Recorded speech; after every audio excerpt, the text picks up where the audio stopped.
Welcome to the 88th Readiness Division Retirement Service Office video for transferring to the retired reserves.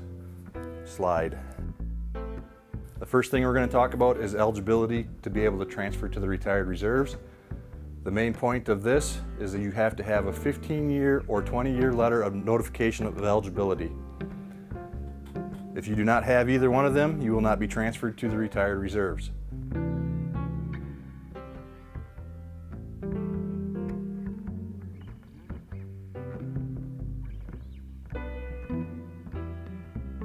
Next slide.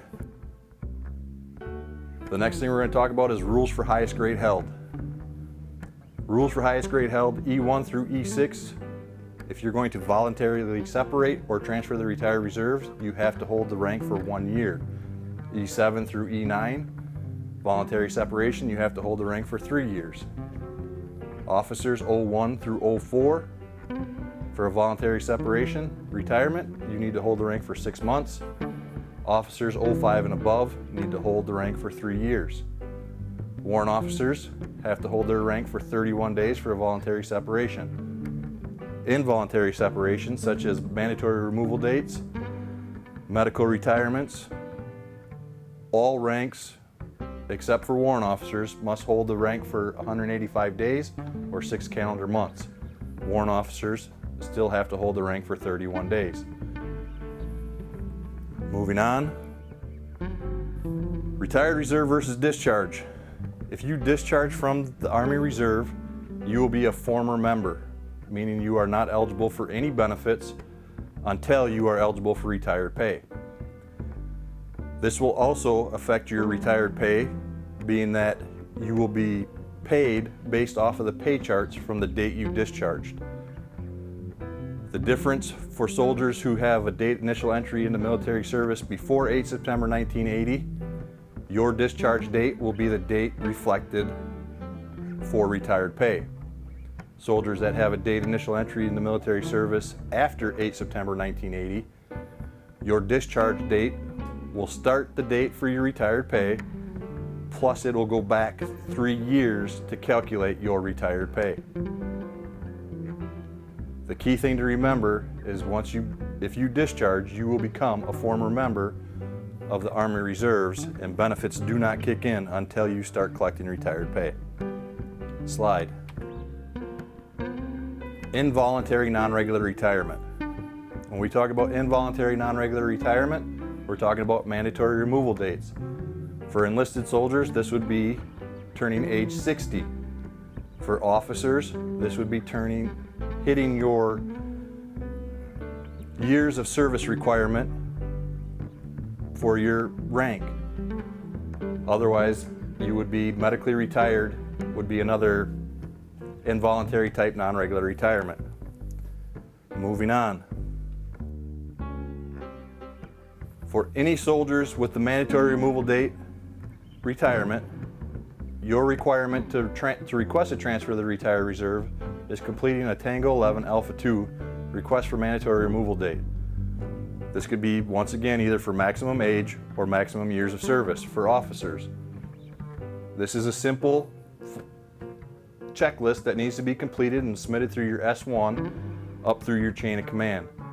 You will fill out the checklist, the Tango 11 Alpha 2, along with a DA Form 4651, and that is all the paperwork that needs to be completed for this task.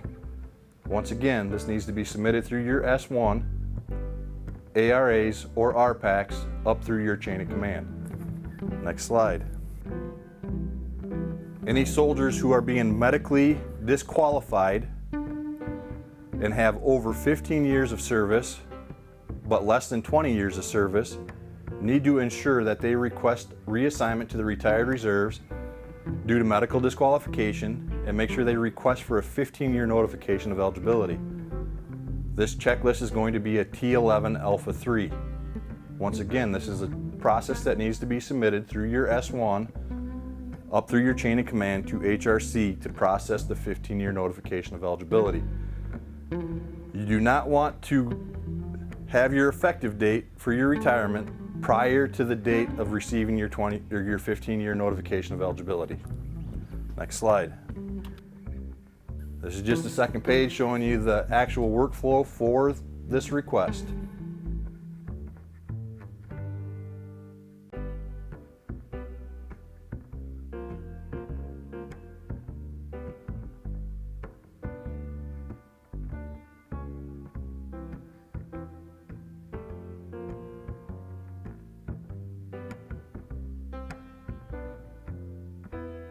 Next slide.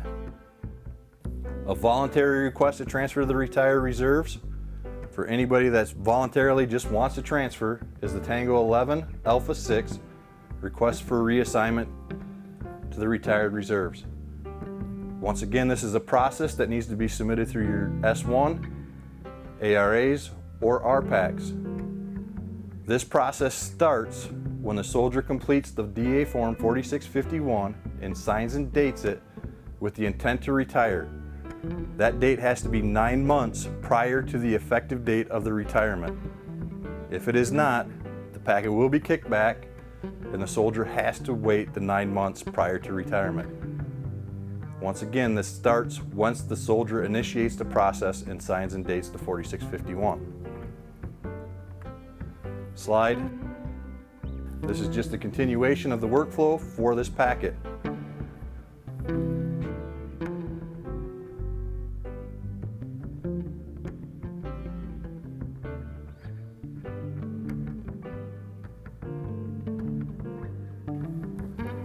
Next slide.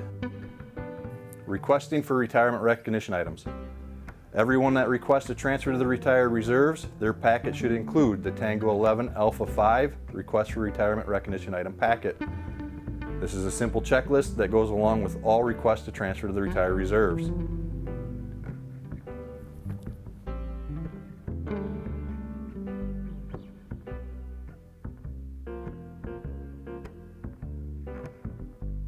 Slide.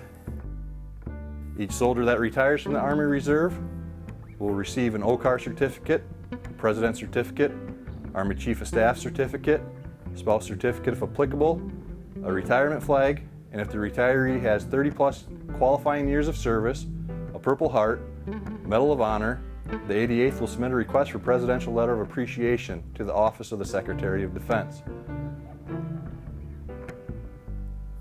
Next slide. Here's our point of contact information to reach out to the 88th Readiness Division Retirement Service Office for any questions you may have on requesting a transfer to the retired reserves.